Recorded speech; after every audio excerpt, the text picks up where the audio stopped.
Olá, amigos, estamos iniciando o programa Todos pela Amazônia aqui na sua Amazon Play TV Digital e hoje sendo recebidos aqui pelo General Mioto, comandante militar da Amazônia, que vai falar sobre as ações do Exército Brasileiro em toda a Amazônia. Até já!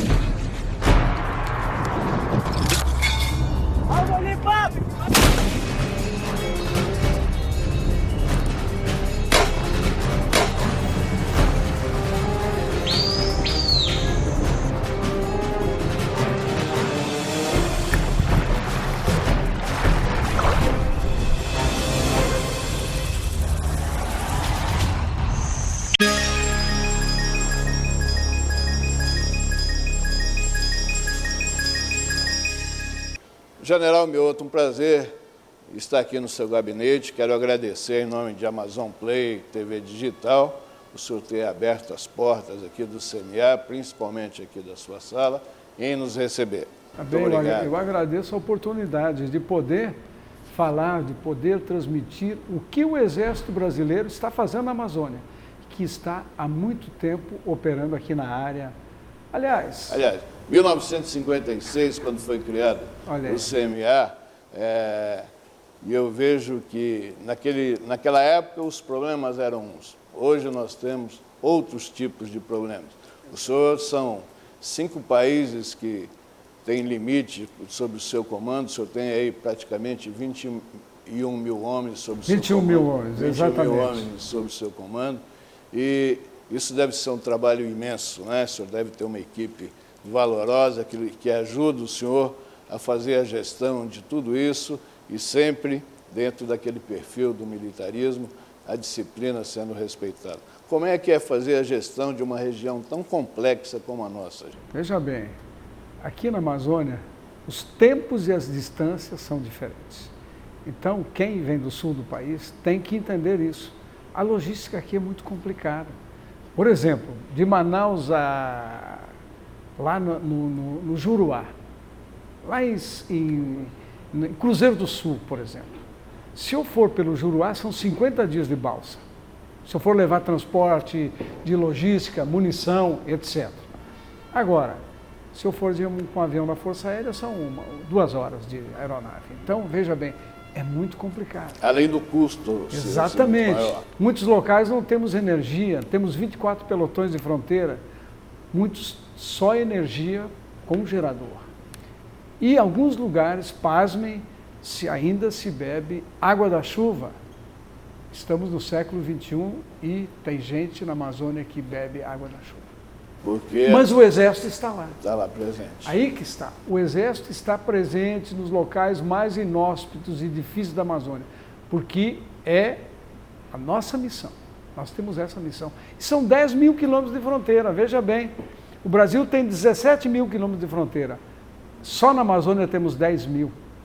E 21 mil homens para fazer isso. E dia e noite. 21 mil homens que o senhor tem que cuida disso tudo, na região de fronteira hoje são o contingente lá pegando toda essa extensão. Nós estamos falando de quantas pessoas? Exatamente, vamos lá. Nós temos uma lei que nos dá poder de polícia para coibir o ilícito transnacional. O que é? O narcotráfico, contrabando de armas, munições, desmatamento ilegal, mineração ilegal, o garimpo ilegal. Nós temos poder de polícia para atuar dentro dos 150 quilômetros da fronteira para dentro.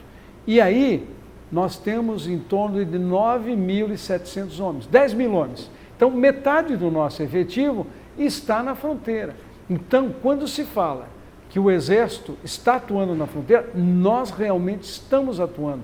Depois eu posso passar para todo telespectador quais os resultados no mês de janeiro, só na parte de skunk, que é uma maconha altamente poderosa, que é cultivada, produzida na colônia. Isso eu acompanhei através da sua assessoria de comunicação, a gente acompanha diariamente, o senhor é um usuário do Twitter, ele utiliza muito bem, o senhor se comunica muito bem com os brasileiros, e eu vi todo esse trabalho que está sendo feito da forma como até o senhor gosta de dizer, 7 dias por semana, 24 horas por dia. Exatamente. Na atuação do ilícito. Acho que isso é uma coisa fundamental, porque o Rio de Janeiro começou dessa forma, né? As coisas ficaram lá com os olhos fechados, não tomaram as providências que deveriam ser tomadas, e eu vejo que o senhor tem essa preocupação aqui na Amazônia, com toda essa extensão, que é muito mais difícil, né, do senhor coibir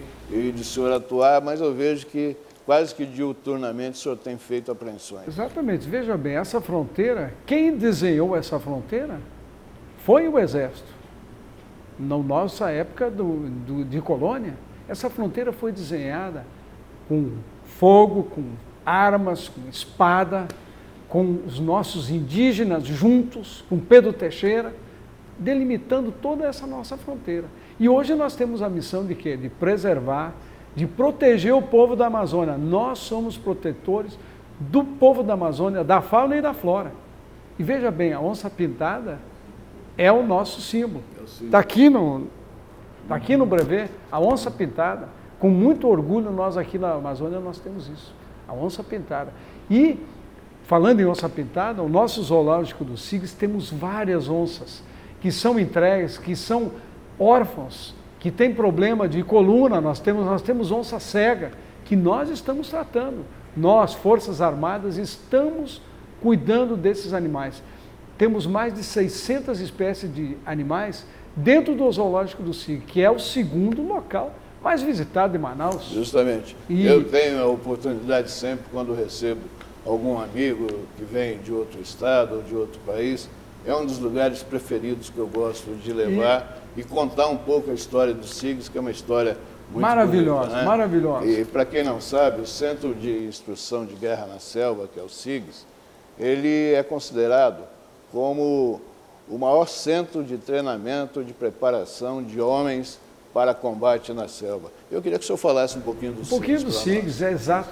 No SIGS nós temos oficiais de diversas nações, mas vamos só para ver oficiais de que nações principais aí que temos curso no SIGS. Os americanos, inúmeros oficiais e sargentos do exército americano.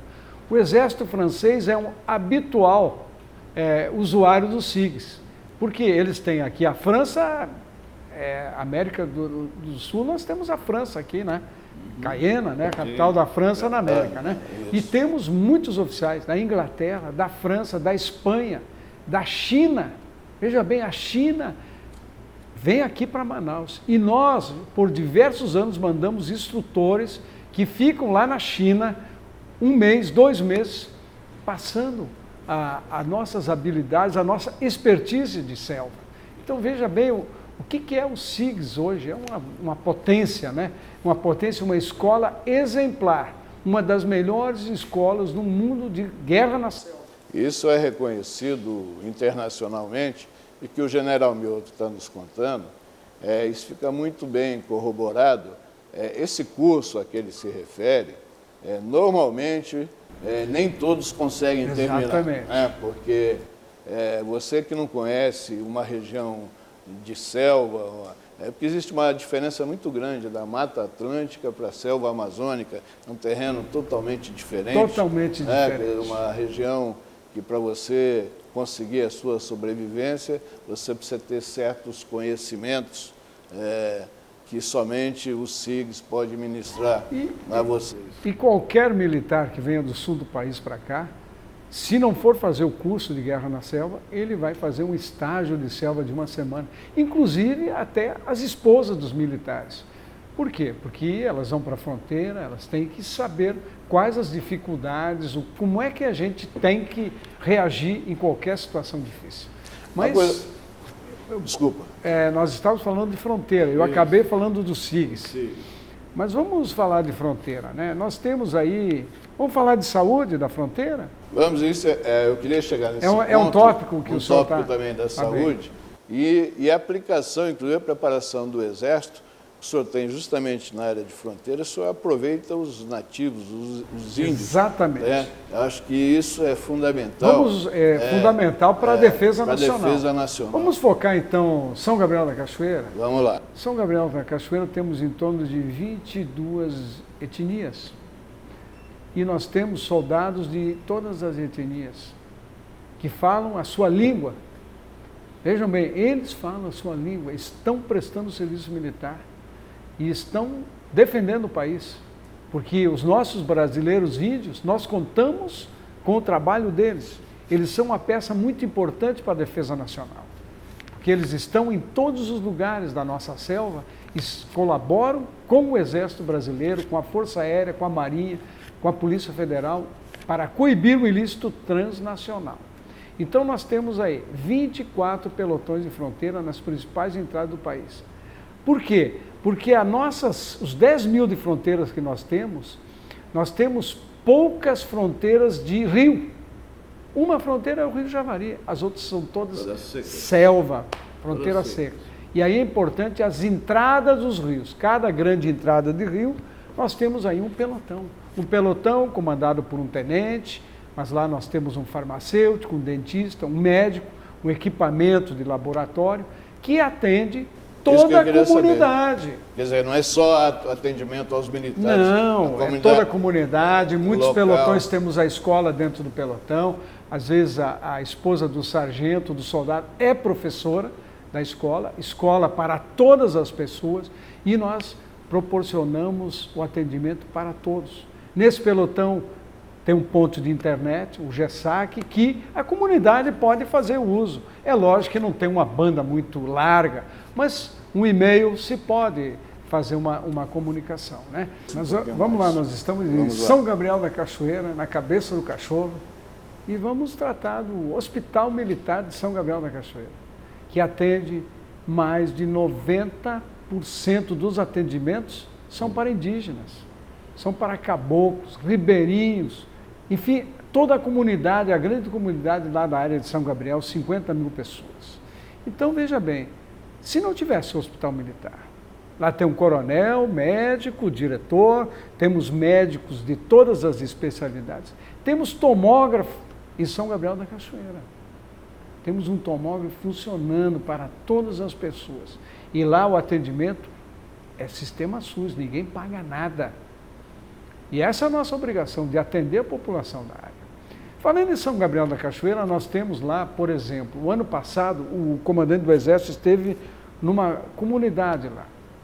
E a comunidade pediu uma escola, comunidade indígena, Yanomami. E a escola ficou pronta.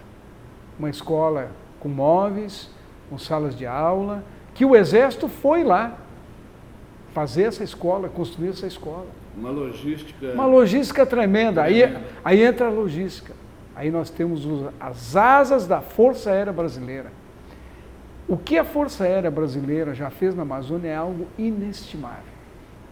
Os nossos pelotões de fronteira, toda a madeira, até o último prego foi transportado pelas asas da Força Aérea Brasileira. E não vamos esquecer a Marinha com seus 5 navios hospitais, atendendo toda a Amazônia. Essa integração das Forças Armadas é fundamental. Nós trabalhamos juntos, ninguém faz nada sozinho. Isso é um outro detalhe, mas voltamos a Gabriel então. Agora a comunidade indígena do local, Yanomami, pediu uma ponte.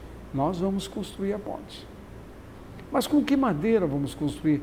Nós temos uma madeira agora que o IBAMA e a Polícia Federal aprenderam aqui em Manaus. Totalmente legal. Uma parte dessa madeira vai lá para a cabeça do cachorro, porque nós não desmatamos. Nós não retiramos madeira da floresta. A nossa madeira é certificada. Ela tem procedência. Nós não somos os protetores da fauna e da flora, então temos que dar um exemplo. E temos mais hospitais, o Hospital Militar de Tabatinga, que atende brasileiros, índios brasileiros, caboclos, ribeirinhos, peruanos, colombianos e equatorianos. Todos são atendidos da maneira SUS também, um trabalho extraordinário. E faça a excelência do atendimento também. Além do Hospital de Porto Velho, Hospital Militar de Manaus e também os postos médicos. Temos um posto médico grande em Tefé, outro em Rio Branco, outro em Boa Vista. Então veja bem, o trabalho de saúde envolve muita gente e é obrigação nossa. Nós não somos os protetores do povo da Amazônia? Eu recentemente, eu tive a oportunidade até de fazer um programa onde o CMA deu um apoio logístico para 11 pesquisadores renomados da Universidade de São Paulo, que durante 30 dias eles permaneceram na região do Pico da Neblina, estudando a nossa fauna e a nossa flora, o que acontece lá. E eu tive aqui no CMA, quando esses pesquisadores voltaram, e eu vi o quanto eles estavam extasiados, felizes missão com o que cumprida. viram. Isso é objeto de estudo hoje, eu creio para que muito tempo. Para muito tempo. Segundo a USP, foi a maior, a mais importante expedição científica na América do Sul nos últimos anos. A mais importante, porque várias espécies da fauna e da flora, coisas novas foram que eles descobertas. não conheciam, totalmente desconhecidas. E eles fazem um trabalho muito comparativo da selva com a Mata Atlântica e com algo que somente lá na área do Pico da Neblina existe. Então, e o Exército apoiou a 2ª Brigada de Infantaria de Selva, o general Oma, presente. Tivemos uma mobilização muito grande de gente, de recursos, de aeronave, local muito difícil de pouso, de manobra de aeronave, mas é para a ciência do país. E não esqueçamos aqui, o INPA também teve uma grande operação em 2015 na Serra da Mocidade. O professor Renato pode até falar isso do INPA. Uma pesquisa extraordinária, o Exército apoiando. E nós temos vários pesquisadores em toda a área da Amazônia que são apoiados pelo Exército. Temos quase 200 pesquisadores de 2 anos para cá que estiveram nos mais remotos locais. E o que o Exército proporciona com a Força Aérea? Transporte, logística, alimentação, segurança, apoio de saúde e muito mais. Toda aquela parte de alojamento o Exército proporciona, né? É obrigação nossa. Ok. Eu vou pedir licença aqui ao general. Nós vamos só para o nosso primeiro intervalo, nosso primeiro break. Voltamos já já com vocês, falando com o general Antônio Mioto, que é o comandante militar da Amazônia, aqui com a sede em Manaus. Até já. Estamos de volta com Todos pela Amazônia, aqui na sua Amazon Play TV Digital, levando essa mensagem, levando essa participação aqui do general Mioto, comandante militar da Amazônia, falando aqui para o Brasil todo, falando para o mundo, que o nosso sinal ele é captado aí quase em todo o planeta, e isso nos deixa felizes. General, insisto nos ilícitos, porque acho que isso é uma das grandes preocupações que nós, brasileiros, devemos ter, né? Porque nós estamos cercados por países produtores, principalmente da parte de narcotráfico. Cocaína, tudo aquilo que destrói a família, desestrutura o ambiente familiar e deixa que muitos jovens que poderiam se tornar grandes cidadãos no futuro, ficam perdidos aí dentro de uma penitenciária ou dentro de uma escola, que, aliás, o Exército fez um trabalho importantíssimo nas penitenciárias brasileiras. Queria até que o senhor falasse disso. Então, inicialmente vamos ver o trabalho de varredura nos presídios. Foi uma ordem presidencial e a pedido dos governadores. Então, aqui da área amazônica, nós efetuamos 29 presídios. Com quem? Sempre com as agências, Polícia Federal, as polícias militares fazendo um trabalho extraordinário, Polícia Civil, os órgãos, os agentes penitenciários e a Força Aérea Brasileira e a Marinha do Brasil. Tudo foi feito dessa forma. Agimos em 29 presídios, foram em torno de 20 mil apenados, né, que nós tivemos, que eram recolhidos nesses presídios e muita apreensão de armamento. O que é? Objeto perfurante cortante, em torno de 10, 11 mil. Quer dizer que cada 2 presos tinha uma arma. Tinha uma arma, muita droga, muita coisa ilícita. E foi um trabalho feito por todas as agências. E tudo começou aqui em Manaus. Manaus foi o que desencadeou foi Manaus, um trabalho conjunto. Foi depois daquela coisa morte horrível no Compage, né? Então, e nós temos equipamento sofisticado para fazer isso. Esse que é o detalhe. Eu acompanhei parte dessa operação e eu vi que, sem tocar em nenhum homem, a presença do Exército ali, com os equipamentos ao qual o general se refere, obviamente que isso são coisas que não podem ser divulgadas. Exatamente. Eles conseguiram detectar tudo isso aí que o general falou.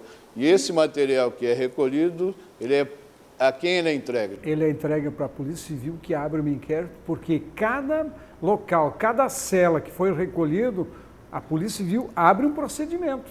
Então, a coisa é sempre feita de modo transparente. É tão transparente que em todos os presídios, o procurador do Ministério Público Militar, o doutor José Luiz, acompanhou em todos, para dar transparência, para dar credibilidade, e ele é o fiscal da lei.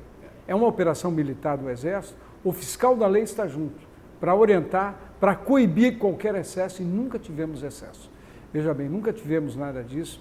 E outro detalhe, as tropas do Exército, da Força Aérea e da Marinha, nunca tiveram contato com preso. Quem maneja preso é a Polícia Militar, é o órgão estadual. Então isso foi uma operação exitosa. Eu acho que nós conseguimos preservar a vida de muitos detentos também, porque eles estão cumprindo a sua pena, mas têm direito à vida. É lógico. Estão cumprindo a sua pena pela lei.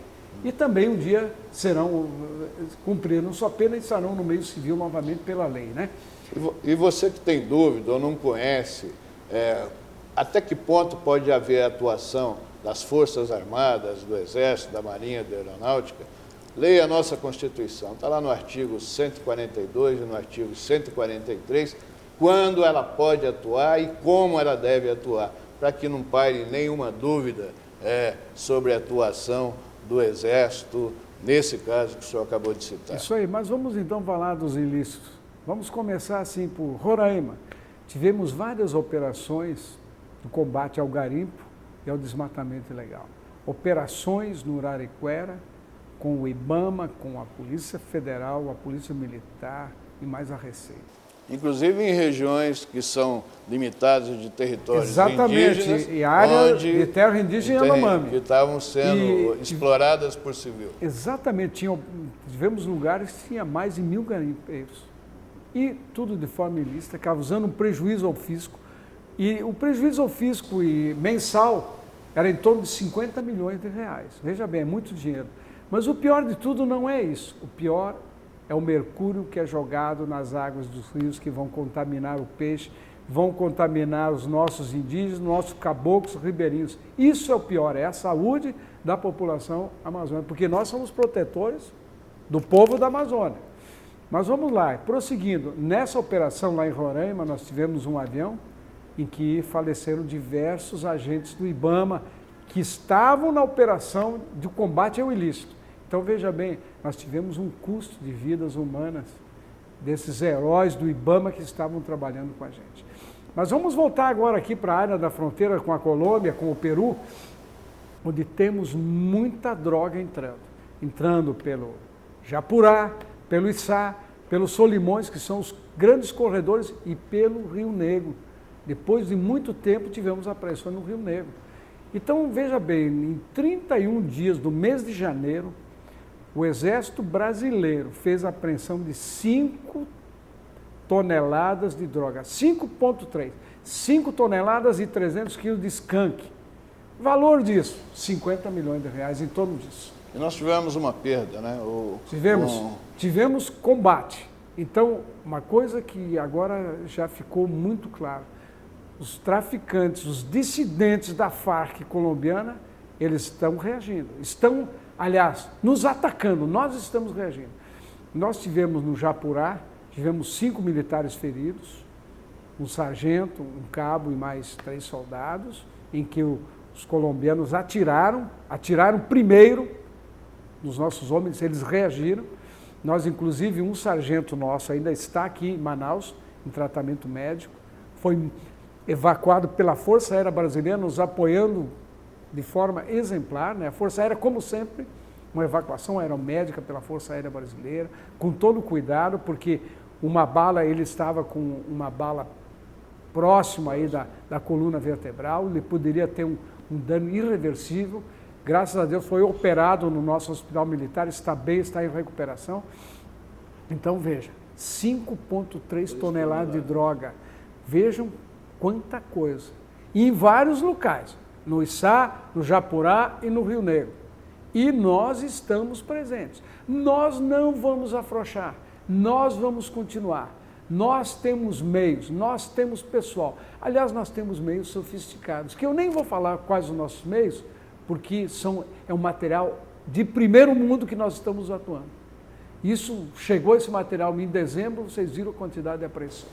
É justamente de lá para cá que eu vi que isso aumentou. O senhor pode me perguntar, não vou falar o que Eu sei que o senhor não vai falar. Mas temos equipamento sofisticado, temos lanchas sofisticadas, que podem fazer perseguição, temos blindagem, temos coletes, temos guerreiros de selva equipados, e não vamos afrouxar. E esse pessoal, bandidos, esses bandidos dissidentes, não ousam intimidar as Forças Armadas. Nós temos capacidade, nós temos poder, nós vamos atuar. Nós estamos juntos com a inteligência colombiana, com a inteligência peruana.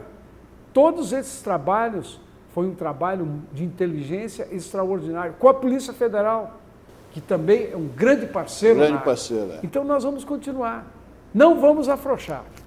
E mais um detalhe, essa droga, isso que nós temos que colocar na cabeça, esses 50 milhões que vale essa droga, é um dinheiro cheio de sangue. Sangue dos grandes centros, sangue aqui de Manaus, de pessoas inocentes, de bala perdida, de famílias que estão no desespero porque um filho, um irmão, um pai, uma filha está drogado. Isso está cheio de sangue. Isso aí que nós temos que colocar na cabeça. Que uma grama de skunk, ela está com uma bala de 5,56, de 7,62, de .40. É isso que nós temos que entender, que a droga ela está casada com a violência urbana, com as nossas crianças. Então, é isso que é a mensagem que a gente tem que passar. Droga é violência. Não podemos. Vamos coibir, vamos continuar trabalhando nisso. Eu tenho certeza. Vamos continuar. Eu tenho certeza que a sua determinação, para quem conhece a sua vida, a sua carreira militar, sabe que o senhor sempre foi uma pessoa obstinada em cumprir com aquilo que o senhor aprendeu lá em Agulhas Negras, na academia, lá em Resende, e que chegou aonde o senhor chegou com a sua patente de general de exército, comandando uma região importantíssima da nossa pátria. Eu acho isso fundamental. O Brasil é um país que todos conhecem, todos querem conhecer o Brasil, mas o setor de segurança é uma das coisas que nos impede hoje. E a droga não pode ser disseminada. Exatamente. Né? Eu vou citar mais um ilícito, que é a madeira, desmatamento ilegal. Só no Javari, o ano passado, mais de 600 toneladas de madeira de lei, apreendida no Rio Javari. Retirada onde? Da terra indígena Javari, que é uma das terras indígenas mais extensas que nós temos na Amazônia. Estamos coibindo. Na área do rio Mamoré, estamos coibindo. Guajará-Mirim, é pressão total naquela fronteira. Muita madeira ilegal. Tivemos apreensão agora de 65 toneladas de castanha ilegal, sem nota, sem nada. Muita munição na área da fronteira com a Bolívia e Peru. E vamos continuar. O senhor destruiu agora, se não me engano, o senhor fez agora, destruiu quantas armas? Mais de 2.000 armas no ano passado, mais de 2 toneladas de munição. Isso é a nossa região militar aqui, a 12ª, que tem a missão de fiscalização de produtos controlados. E estamos operando diuturnamente, isso que é importante, e vamos continuar. Sempre em cooperação com a inteligência dos outros países, com os órgãos de segurança pública, a Polícia Federal e com a Marinha e com a nossa Força Aérea Brasileira. General, a gente está chegando quase ao final do programa e faltou a gente falar de um assunto que eu considero de máxima importância, que são justamente o seu grupamento de engenharia, que é composto aí pelos batalhões de engenharia de construção.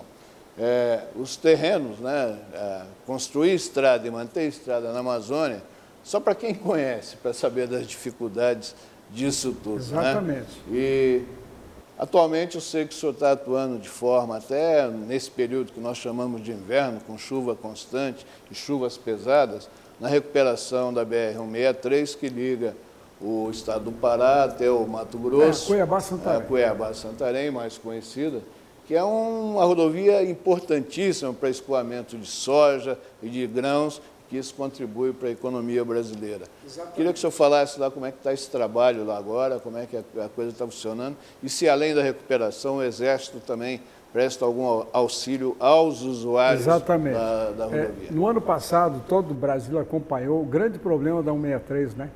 Aquele congestionamento, 2, 3 mil caminhões parados, porque a Cuiabá-Santarém quem implantou foi o Exército Brasileiro, 2 batalhões.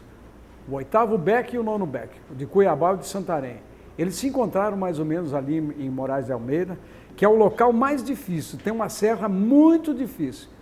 E, em virtude disso, a presidência da República determinou que o Exército assumisse o pior trecho da 163, exatamente onde nós estamos.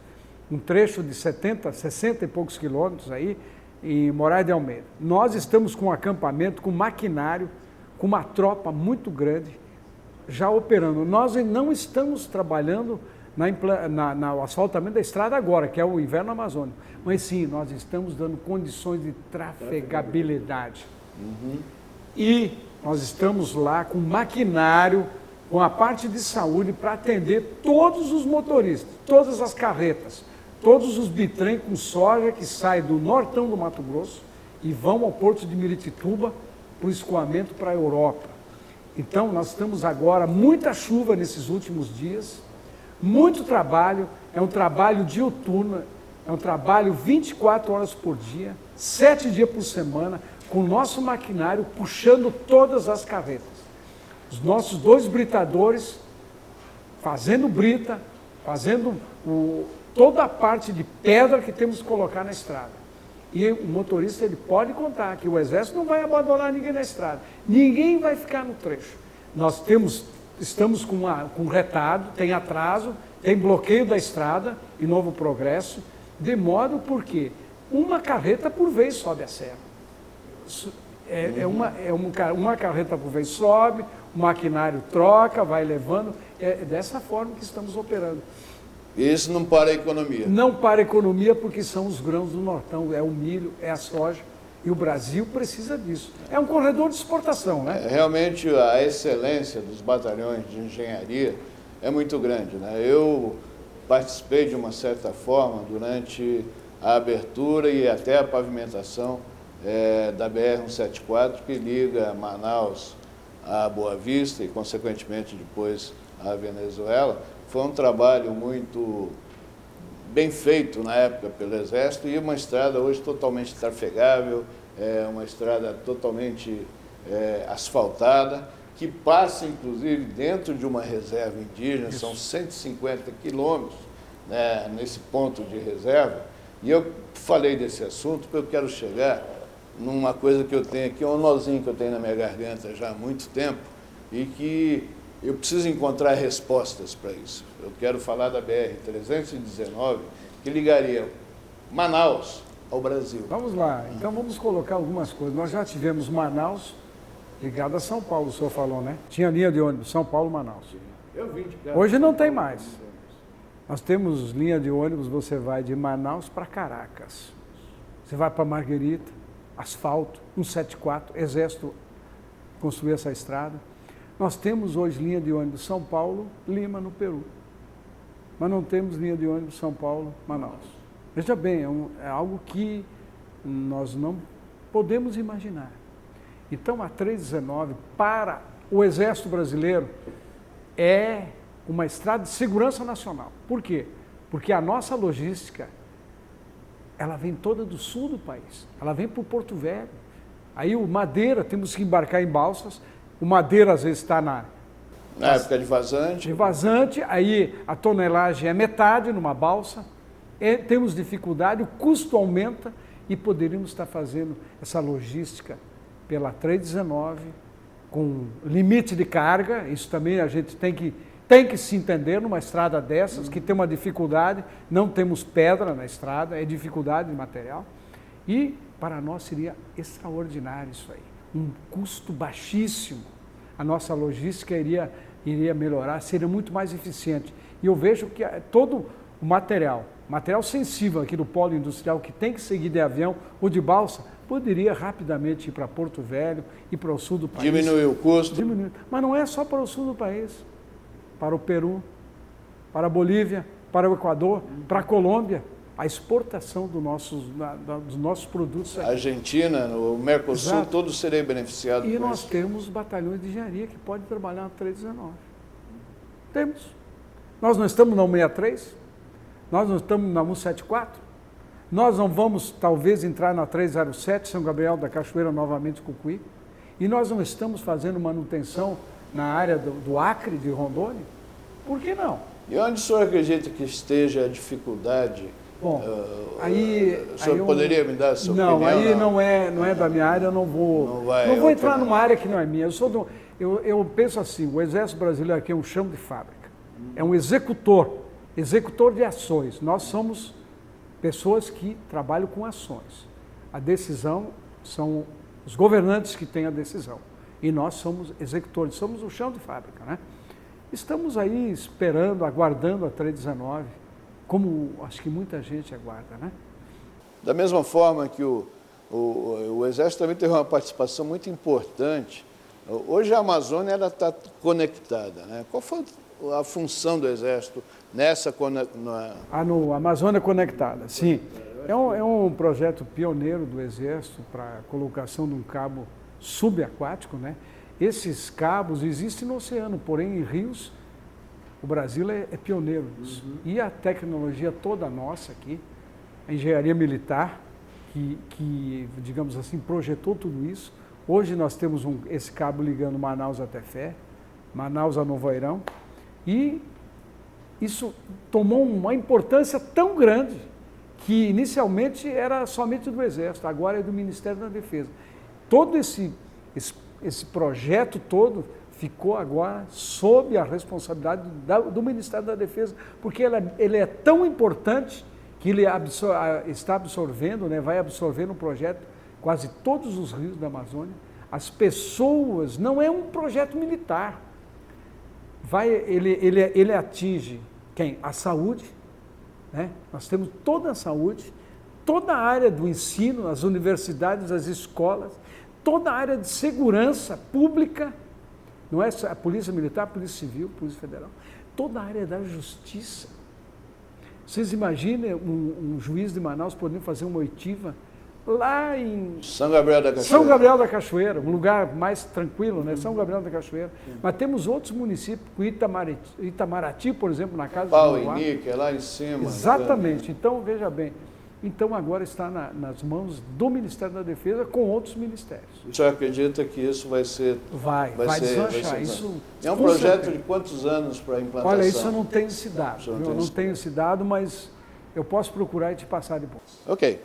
Nós estamos chegando já ao final do Todos pela Amazônia, aqui na Amazon Play TV Digital, que hoje recebeu o general Mioto, comandante militar da Amazônia. E eu gostaria, general, que o senhor usasse essa nossa câmera para que o senhor enviasse uma mensagem aos brasileiros e aos amazônidas em si sobre o seu comando.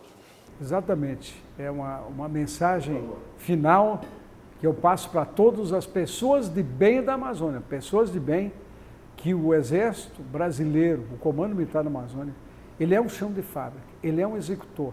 Nós somos pessoas, homens e mulheres de ação.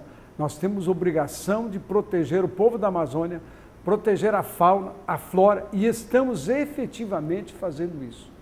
24 horas por dia, 7 dias por semana. O lema aqui no quartel é 24/7.